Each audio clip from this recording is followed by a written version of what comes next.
भिकारीण होते. भीक मागून मी दिवसभरात जे पैसे कमवायचे त्या पैशांवर माझा उदरनिर्वाह होत होता. पण अचानक एक दिवस मी बघितले की मार्केटच्या बाहेर रस्त्याच्या कडेला एक महिला वेदनेने तडफडत होती. ती महिला गरोदर होती आणि तिच्या पोटात खूप दुखत होते. तिची अवस्था पाहून मी तिच्याजवळ धावत गेले. तेव्हा ती मला हळूच म्हणाली की कृपया माझी मदत करा, माझ्या डिलेव्हरीची वेळ झाली आहे. तेव्हा मी लगेच त्या महिलेला घेऊन माझ्या झोपडीमध्ये आले. काही वेळातच त्या महिलेने एका बाळाला जन्म दिला. तेव्हा मी त्या महिलेला तिथे त्याच अवस्थेत सोडून तिचे बाळ माझ्या चादरीमध्ये लपवून तिथून पळ काढला. थोड्या दूर अंतरावर आल्यानंतर मी चादर बाजूला करून त्या बाळाचा चेहरा बघितला. तेव्हा मला खूप मोठा धक्का बसला, कारण माझ्या हातात तर माझे नाव रमा आहे. मी दिवसभर लोकांकडून भीक मागायचेच काम करायचे. यामध्ये मला खूप चांगले पैसे मिळत होते. परंतु आमच्यासारख्या भिकाऱ्यांना पैशांची जास्त हाव असते. कितीही पैसे मिळाले तरी आम्हाला ते कमीच वाटायचे. दिवसभराच्या थकव्यानंतर जेव्हा मी घरी यायचे तेव्हा अंथरुणावर पडल्याबरोबर झोपी जायचे. माझ्या नवऱ्याला बघून मला खूप राग यायचा, म्हणून मी माझ्या झोपडीत येताच भांडी इकडे तिकडे फेकून द्यायचे आणि माझ्या नवऱ्याबरोबर भांडण करायचे की तू काहीच काम करत नाही, दिवसभर तू असाच पडून असतोस.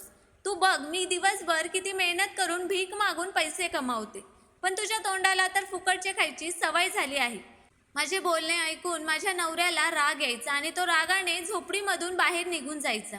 मग मी मागून आणलेले अन्न जमिनीवर बसून आरामात खायची. आमचे खाणे गरिबांपेक्षा चांगलेच असायचे. त्यांच्या नशिबात चटणी भाकरी असते, पण आमच्या जिभेला नवनवीन पदार्थ चाखायला मिळायचे. माझे आयुष्य असेच चालले होते. अशातच एक दिवस माझ्या आयुष्यामध्ये एक रहस्यमय घटना घडली. रोजप्रमाणे मी भीक मागत होते. तेवढ्यात माझी नजर मार्केटमधून बाहेर पडणाऱ्या एका महिलेवर पडली. मार्केटच्या बाहेर रस्त्याच्या कडेला येताच ती महिला वेदनेने तडफडू लागली. तिची अवस्था बघून मी लगेचच त्या महिलेच्या जवळ पोहोचली. तेव्हा ती हात जोडून मला विनंती करू लागली की दीदी, कृपया माझी मदत करा, माझ्या डिलेव्हरीची वेळ आली आहे. तिचे हे वाक्य ऐकताच मी तिला लगेच माझ्या झोपडीमध्ये घेऊन गेले. माझ्या 2 झोपड्या होत्या. एका झोपडीमध्ये मी मागून आणलेले सामान ठेवायचे आणि संध्याकाळ झाली की मी माझ्या दुसऱ्या झोपडीमध्ये आराम करण्यासाठी निघून जायचे. काही वेळातच त्या महिलेने एका बाळाला जन्म दिला. तेव्हा माझ्या मनात लालच आली, म्हणून मी त्या महिलेला तिथेच सोडून तिचे बाळ माझ्या चादरीमध्ये गुंडाळून तिथून पळ काढला. पण त्यानंतर माझ्या आयुष्यात असे काही घडले की माझे आयुष्यच बदलून गेले होते. त्या बाळाला घेऊन मी माझ्या दुसऱ्या झोपडीमध्ये आल्यानंतर मी त्या बाळाच्या चेहऱ्यावरील चादर बाजूला केली. तेव्हा त्या बाळाचा चेहरा बघून मला तर खूप मोठा धक्काच बसला, कारण मी पळवून आणलेले ते बाळ तर खूपच विचित्र होते आणि ते खूप रडतही होते. त्या बाळाला बघताच क्षणी मी जोरात किंचाळले. तेव्हा माझा आवाज ऐकून माझा नवरा धावतच माझ्या जवळ आला आणि म्हणाला की काय झालंय. जेव्हा त्याची नजर माझ्या हातातल्या बाळावर पडली तेव्हा त्याला सुद्धा धक्काच बसला आणि तो मला म्हणाला की अगं मूर्ख बाई, हे तू काय उचलून घेऊन आली आहेस. मी माझ्या पाणवलेल्या डोळ्यांनी कधी त्या बाळाकडे तर कधी माझ्या नवऱ्याकडे बघत होते.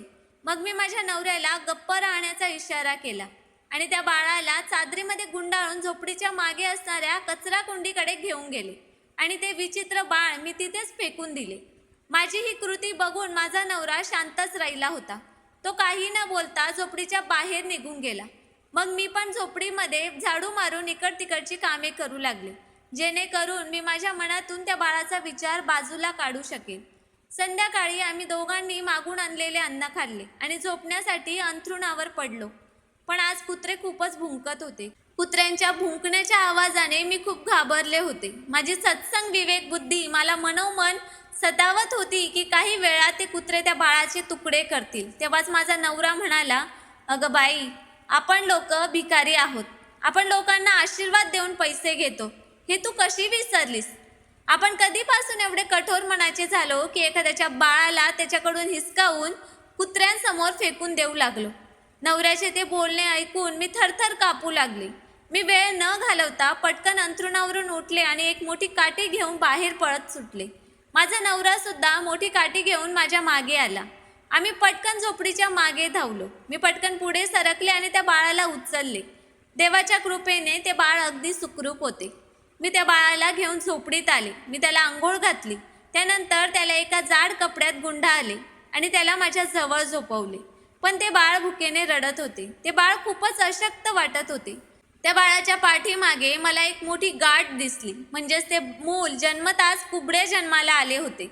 मोठे डोके, डोळे आत गेलेले. माझा नवरा त्या बाळाला बघून हसू लागला आणि म्हणाला, रमा, पूर्ण जगात तुला हेच बाळ चोरायला मिळाले होते का? तेव्हा मी गप्पच राहिले. मग काही दिवसांनी ते बाळ जरा बरं झाल्यावर मी त्याला सोबत घेऊन भीक मागू लागले.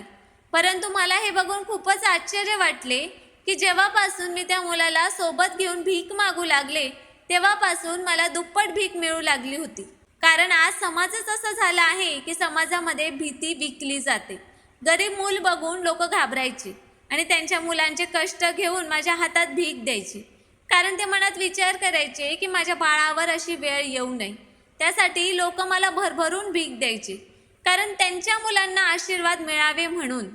आता 2 दिवसात माझे उत्पन्न चौपटीने वाढले होते. मी त्या मुलाचे नाव सोनू ठेवले होते आणि सोनू माझ्यासाठी खूपच भाग्यवान ठरला होता. माझा नवरा पण माझ्या या दुप्पट कमाईने खूप खुश होता. पण माझ्या मनात एक अस्वस्थतेची भावना होती. मला भीती होती की त्या मुलाची खरी आई मला मिळाली तर ती माझ्यापासून तिचे मूल हिसकावून घेईन आणि मला तुरुंगात टाकेल. मी तर त्या मुलाच्या आईचा चेहराही पूर्णपणे विसरले होते. परंतु मला काय माहीत होते की नियतीच्या मनात काही वेगळेच आहे. माझ्या मनातील ही भीती दिवसेंदिवस वाढतच होती. म्हणून मी माझ्या नवऱ्याला दुसऱ्या शहरात जाऊन राहण्याबद्दल बोलले. तेव्हा माझा नवरा माझी ही गोष्ट मानायला तयार नव्हता. परंतु मी त्याच्यासमोर हट्ट केला. तेव्हा नाईलाजाने त्याला माझ्यासोबत दुसऱ्या शहरात यावेच लागले. दुसऱ्या शहरात आल्यानंतर आम्ही इतर भिकाऱ्यांच्या झोपड्यांच्या बाजूलाच आमची झोपडी बांधली. एकसारखे लोक असल्यामुळे आम्ही लगेचच एकमेकात मिसळून गेलो. पण तिथल्या बायका माझ्या सोनूकडे बघून वाकडे तिकडे तोंड करायच्या आणि त्यांचे असे वागणे बघून मला खूप दुःख व्हायचे. मी सोनूची खूप काळजी घ्यायची. त्याला मी अगदी माझ्या पोटच्या पोरासारखं जपायची. जर कोणी माझ्या सोनूकडे वाईट नजरेने बघितले तर मला लगेच राग यायचा, कारण आता सोनूच माझ्यासाठी सर्व काही होता. त्या झोपडपट्टीतील एकच महिला अशी होती की ती सोनूविषयी काहीच वाईट बोलायची नाही. तिचे नाव सविता होते. सविता तिच्या आईबरोबर राहत होती. जेव्हा पण सविता माझ्याजवळ येऊन बसायची तेव्हा ती सोनूविषयीच मला खूप प्रश्न विचारायची. त्यामुळे मला सवितावर संशय येऊ लागला होता, कारण ती नेहमी सोनूकडे लालची नजरेने बघत असायची.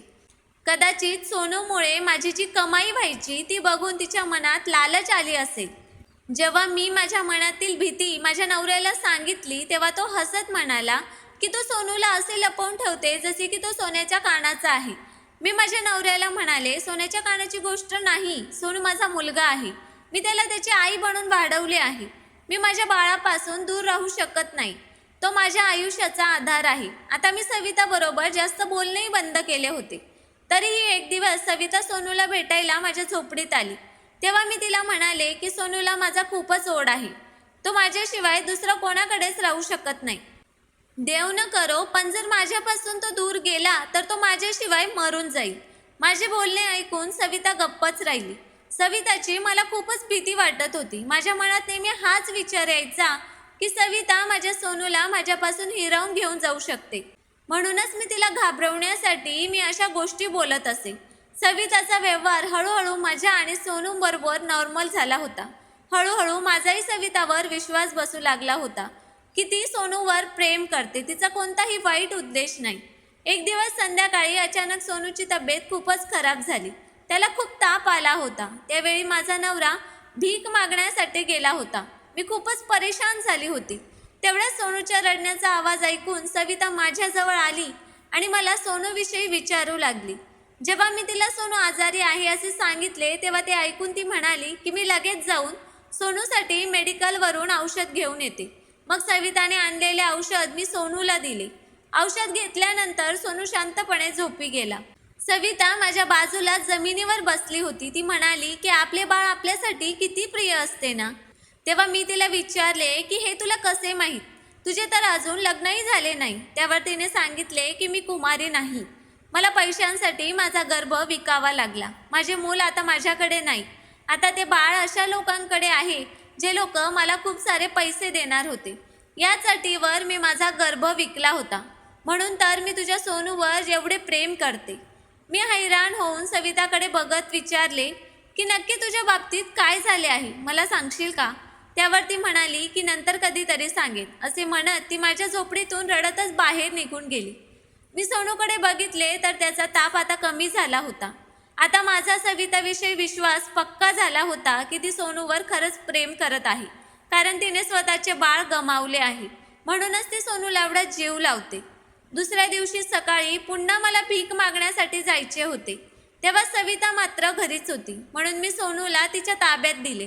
मी तिला म्हणाले, आजचा दिवस तू याचा सांभाळ कर, संध्याकाळी मी लवकरच घरी येण्याचा प्रयत्न करते.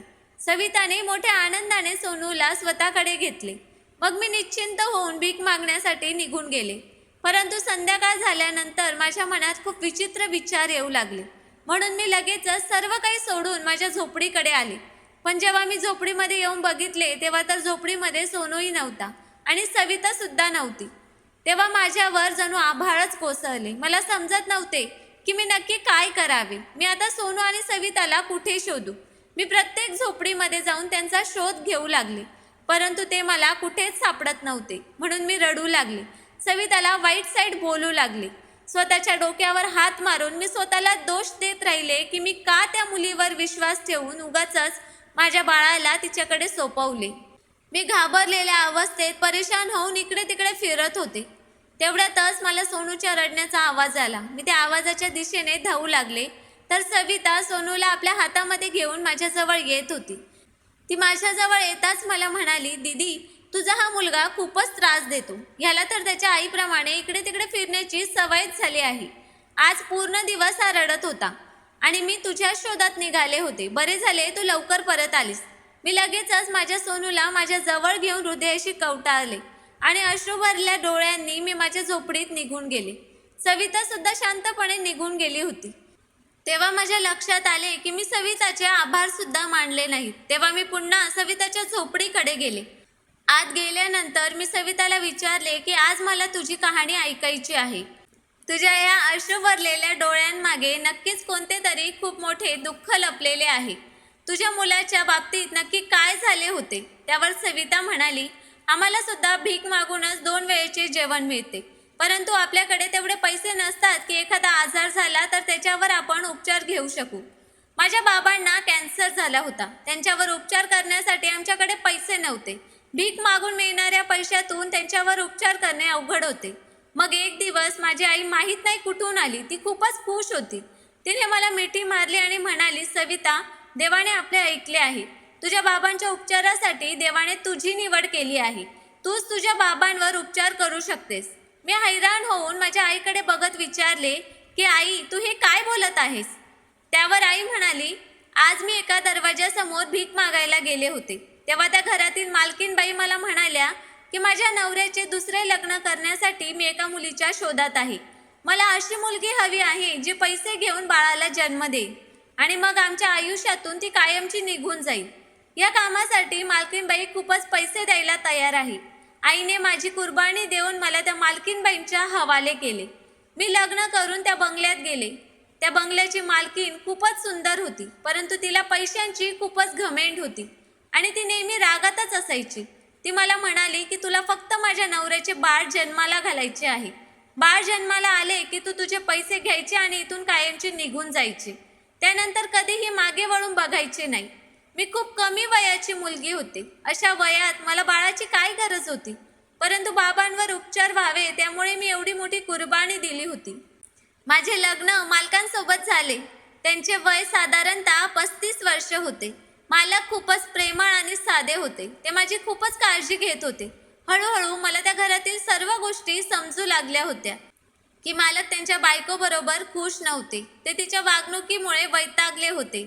मालकीनबाई मालकांसमोर माझ्याबरोबर खूप चांगल्या वागायच्या, पण जसे की मालक घराबाहेर पडायचे तसे ती माझ्यावर पूर्ण अधिकार गाजवायची. एक दिवस मी मालकीनबाईच्या पायाची मालिश करीत होते.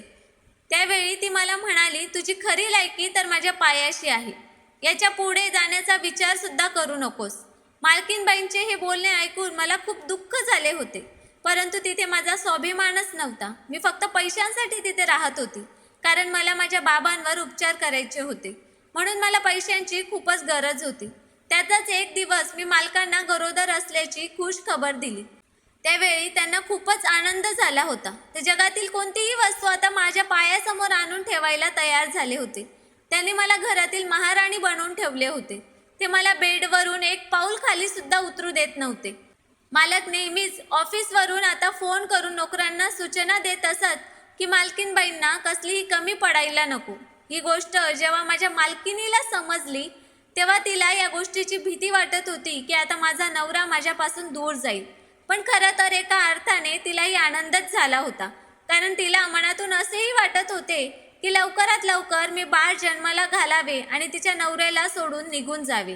जेव्हा माझा 5वा महिना चालू झाला तेव्हा ती मला म्हणाली की अशीच बसून नको राहत जाऊस, त्यापेक्षा कधी कधी बाहेर जाऊन चक्रा मारत जा, घरात पोछा मार. असे केल्याने तुला बाळाला जन्म देताना त्रास होणार नाही. एक दिवस खूपच गरमी होती आणि मी हॉलमध्ये पोछा मारत होते. खरं तर मला खूपच भूक लागली होती, पण मालकीनबाईंचा असा आदेश होता की जोपर्यंत काम पूर्ण होणार नाही तोपर्यंत खायला मिळणार नाही. अशाच अवस्थेमध्ये मी काम करत राहिले. शेवटी मला चक्कर आली आणि मी खाली कोसळले. त्यानंतर काय झाले मला माहीत नाही, परंतु जेव्हा मला शुद्ध आली तेव्हा मी हॉस्पिटलच्या बेडवर होते. माझ्या बाजूलाच परेशान झालेले मालक बसले होते. त्यांच्या डोळ्यांमध्ये पाणी होते. ते मला म्हणाले, सविता, तू तुझी काळजी का घेत नाही? त्यांचे बोलणे ऐकून मी रडू लागले आणि त्यांना म्हणाले की मालक, मी तुमच्या घरामध्ये एका कामवालीप्रमाणे आली आहे ना, त्यामुळे मला मालकीनबाईंचे सर्व आदेश पाळावेच लागतात. मालकीनबाई माझ्याकडून काम करून घेतात. त्या मला नीट जेवायला सुद्धा देत नाहीत. मालकीनबाईंनी मला सांगून ठेवले आहे की मी जसे बाळाला जन्म देईल त्यानंतर मी लगेचच या घराबाहेर पडायचे आहे, नाहीतर त्या स्वतः मला घराबाहेर काढणार आहेत. मी भावनेच्या भरात मालकांसमोर सर्व काही बोलत होते. माझे बोलणे ऐकून मालक एकदम स्तब्ध झाले होते. हैराण होऊन माझ्याकडे बघत होते. ते मला म्हणाले की सविता, जर अशीच गोष्ट होती तर तू ही गोष्ट तुम्हाला अगोदरच का सांगितली नाहीस? एवढे बोलून ते माझ्या जवळून उठून निघून गेले. दुसऱ्या दिवशी मला हॉस्पिटलमधून डिस्चार्ज मिळाला आणि मी घरी आले. तेव्हा मला तेथील नोकरांकडून समजले की मालकाने मालकीनबाईंची खूपच बेइज्जती केली आहे. मालकाने घरातील प्रत्येक नोकराला विचारले की मालकीनबाई सविता बरोबर कशा वागायच्या. यावर सर्वांनी जे सत्य होते तेच मालकांना सांगितले. नंतर मालकाने मालकीनबाईंना त्यांच्या रूममधून बाहेर काढले. त्यानंतर मालकांनी तुमचे सामान त्यांच्या रूममध्ये सेट करून ठेवले आहे. त्यांनी मालकीनबाईंना सांगितले आहे की तू तुझे तोंडही मला दाखवू नकोस. आता तर मला खूप भीती वाटत होती, कारण मालकीनबाईंनी रागात येऊन माझ्या आणि माझ्या बाळासोबत काही वाईट केलं तर. मला मालकीनबाईंच्या रागाची खूप भीती वाटत होती. मी तर कधी विचारसुद्धा केला नव्हता की हे सर्व घडेल. मला पक्का विश्वास होता की मालकीनबाई नक्कीच माझ्याशी बदला घेणार आणि मला ज्या गोष्टीची भीती होती तेच झाले. मालक आपल्या बिझनेसच्या कामासाठी दुसऱ्या देशात निघून गेले होते. तेव्हा मालकीनबाई माझ्या रूममध्ये येऊन मला धमकी देत होत्या. त्या तर आता माझी अवकात दाखवू लागल्या होत्या. त्यांचे असे म्हणणे होते की तुझी अवकात दाखवण्यासाठी मला 1 मिनिटसुद्धा लागणार नाही. त्या मला म्हणाल्या, तू तर भिकारी नाहीस. तुला माझ्या घरात राहण्यासाठी मी जागा दिली, तुला इज्जत दिली, पण म्हणतात ना, माणूस वेळ आली की त्याचे रंग दाखवतोच. त्याप्रमाणे तू वागली आहेस. मी त्यांना काहीच उत्तर दिले नाही. मी काय करू नये हे माझे मलाच समजत नव्हते. मालकीनबाईंनी मला धक्के मारून घराबाहेर हाकलले. 2 दिवस मी त्यांच्या घराबाहेरच फिरत होते. मी भुकेने खूप व्याकुळ झाले होते. त्यानंतर माझी तब्येत एवढी खराब होऊ लागली की मला समजलेच नाही की माझ्या डिलेव्हरीची वेळ जवळ आली आहे. मी मार्केटच्या बाहेर एका महिलेची मदत मागितली. त्यावेळी तिने मला तिच्या झोपडीत नेले. तिने मला मदत केली, परंतु जेव्हा माझ्या मुलाचा जन्म झाला त्या महिलेने मला तिथेच सोडले आणि ती माझ्या मुलाला घेऊन पळून गेली. सविताची कहाणी ऐकून माझी तर झोपच उडाली होती. तेव्हा मी सविताला म्हणाले की तू ओळखतेस मी कोण आहे? त्यावर सविता रडतच म्हणाली, हो, मला माहीत आहे तू कोण आहेस. तू तीच महिला आहे जी माझ्या बाळाला घेऊन पळून गेली होतीस. मी माझ्या बाळासाठी तुला प्रत्येक ठिकाणी शोधले, परंतु तू मला सापडली नाहीस. मग शेवटी मी कंटाळून माझ्या घरी आले. तेव्हा माझ्या आईने सांगितले की तुझ्या मालकिनीने अजूनपर्यंत 1 रुपयासुद्धा दिला नाही, त्यामुळे तुझ्या बाबांवर उपचार होऊ शकले नाहीत. त्यामुळे वेदनेने तडफडून एक दिवस ते हे जग सोडून गेले. मी आणि माझी आई दोघीच राहिलो होतो. मी माझ्या मुलाला जन्म दिल्यानंतर माझ्या मुलाला बघितले होते की तो नॉर्मल नाही आहे. मला माझ्या मुलाची खूपच चिंता होती. मला वाटत होते की त्याची कोण काळजी घेत असेल की नाही. मी माझ्या बाळाचे सर्व काही देवावर सोडले होते. मग देवाने माझी कशी साथ दिली बघ. तो स्वतः माझ्या बाळाला माझ्याजवळ घेऊन आला. तू माझा चेहरा विसरली होतीस, पण रमा, मी तुझा चेहरा विसरू शकली नव्हती. मी तुझ्याकडून माझे बाळ घेऊन कुठे पळून जाणार होते, परंतु तू म्हणाली होतीस की हे बाळ माझ्याशिवाय कोणाच्या हातून काहीच खात नाही. म्हणून मी माझा विचार बदलला होता. मला माझ्या मुलाच्या आयुष्यापेक्षा दुसरे काहीच प्रिय नाही. आज जेव्हा तू त्या बाळाला माझ्याकडे सोडून गेली होतीस, तेव्हा मी त्याला त्याच्या बापाच्या घरी घेऊन गेले होते. विचार केला होता की मालक बाळाला पाहून खुश होतील, त्यांना बाळाची दया येईल आणि त्याच्या उपचारासाठी ते मला मदत करतील. पण बंगल्यावर मला मालकीनबाईच मिळाली. तिने मला धक्के मारून घराबाहेर काढले. सविताची ही पूर्ण कहाणी ऐकून मी तर थक्क झाले होते. इतक्या कमी वयात तिने किती साऱ्या गोष्टी सहन केल्या होत्या. तेव्हा मी तिला विश्वास दिला की तू घाबरू नकोस, तुझ्या बाजूने मी लढेन. तेव्हा ती हसू लागली आणि हसता हसता रडत होती. मी तिला तिच्या मालकाचे नाव विचारले. तेव्हा ती म्हणाली, महेशराव. आता पुढे काय करायचे होते हे मला चांगलेच माहीत होते. मी महेशरावांच्या ऑफिसचा शोध घ्यायला सुरुवात केली. मला त्यांचे ऑफिस शोधण्यासाठी जास्त मेहनत घ्यावी लागली नाही, परंतु त्यांच्या ऑफिसमध्ये जाण्यासाठी मला खूप मेहनत घ्यावी लागली. माझ्यासारख्या भिकारींना एवढ्या मोठ्या ऑफिसमध्ये कोण जाऊ देणार होता. एक दिवस सकाळीच मी ऑफिस बाहेर उभी होती. मला माहीत होते की ऑफिसमध्ये जाण्यासाठी सर्वात मोठी जी गाडी येईल तीच गाडी सविताच्या मालकांची असेल. मी त्याच गाडीची वाट बघत बसले होते. काय करायचे हे मी आधीच ठरवले होते. जसे सविताचे मालक महेशराव गाडीमधून खाली उतरले, तसेच मी जोरजोरात ओरडू लागले की साहेब, मला तुमच्या बायकोचा सविताचा पत्ता माहीत आहे. महेशराव पुढे चालत जात होते, परंतु माझा आवाज ऐकून ते जागच्या जागीच थांबले. ते आपल्या बॉडीगार्डपासून बाहेर निघून माझ्या जवळ आले आणि मला म्हणाले, सविताविषयी तुला काय माहीत आहे? त्यावर मी त्यांना म्हणाले, तुम्ही स्वतः येऊन स्वतःच्या डोळ्यांनी बघा. त्यांनी मागचा पुढचा विचार न करता ते माझ्यासोबत आले. त्यांची गाडी जेव्हा झोपडीजवळ थांबली तेव्हा सविता बाहेरच उभी होती. तिने आपल्या मालकांना बघितले आणि ती रडतच त्यांच्या जवळ आली. सविता खूप वेळ रडत होती. तेव्हा तिचे मालक म्हणाले, सविता, तू मला सोडून तुझ्या प्रियकराबरोबर का पळून आलीस? तुला घटस्फोट हवा होता तर तू मला सांगायला हवे होतेस ना. हे ऐकून तर सविता अजूनच जोरात रडू लागली होती. तिने रडतच घडलेला सर्व प्रकार तिच्या मालकांना सांगितला. तिचे बोलणे पूर्ण झाल्यानंतर मालकांच्या डोळ्यात सुद्धा पाणी आले. मग मी सविताचे बाळ तिच्या हातात दिले. तेव्हा सविताने आपले बाळ मालकांच्या समोर धरले. तेव्हा बाळाला बघून त्यांचे हृदय भरून आले. त्यांनी लगेचच आपल्या बाळाला आपल्या हातामध्ये घेतले. मग मालक सविताला आपल्या मुलासह सोबत घेऊन गेले. आता मी एकटीच राहिले होते. माझ्या सोनूच्या आठवणीत रडत होते. माझे मन कोणत्याही गोष्टीमध्ये रमत नव्हते. असेच रडत रडत एक आठवडा पूर्ण झाला. तेव्हा एक दिवस मालक आणि सविता मोठ्या गाडीमध्ये बसून आले होते. सविता म्हणत होती की ती तिच्या आईला नेण्यासाठी आली आहे. सविता म्हणत होती की मालकीनबाईंनी स्वतःहून मालकांना घटस्फोट दिला आहे. त्या आता आमचे घर सोडून निघून गेले आहेत. तिचे हे बोलणे ऐकून मला खूपच आनंद झाला, कारण मी विचार करत होते की चला, आता सविताचा संसार खऱ्या अर्थाने सुरू झाला आहे. सविताचा मालक माझ्याजवळ आला आणि त्याने माझे आभार मानले आणि म्हणाला, तुम्ही एवढे दिवस माझ्या मुलाची काळजी घेतली आणि माझ्या बायकोची माझ्याबरोबर भेट घडवून दिली. मग त्यांनी एक नोटांनी भरलेली बॅग माझ्या हातात दिली आणि म्हणाले, ही आमच्याकडून तुमच्यासाठी छोटीशी भेट, याचा तुम्ही स्वीकार करा. पैशांची बॅग बघून मी तर हैराण झाले होते. माझा सोनू खरंच माझ्यासाठी खूप लक्की ठरला होता. आता मी भीक मागणे सोडून दिले होते. मी त्या पैशातून एक घर खरेदी केले. माझ्या नवऱ्याबरोबर मी एक छोटासा व्यवसाय चालू केला. आता मी कधी कधी सोनूला भेटण्यासाठीही जाते. मालकांनी सोनूवर उपचार करण्यास सुरुवात केली आहे. डॉक्टर म्हणाले आहेत की त्याची एक सर्जरी केल्यानंतर तो पूर्णपणे बरा होईल. आता मला खूपच आनंद होत आहे, कारण माझा सोनू सर्वसामान्य माणसांसारखं आयुष्य जगू शकतो. त्यांनी मला परमिशन दिली आहे की तुम्हाला वाटेल तेव्हा तुम्ही तुमच्या सोनूला भेटण्यासाठी येऊ शकतात. अजूनपर्यंत मी सोनूला विसरू शकली नाही.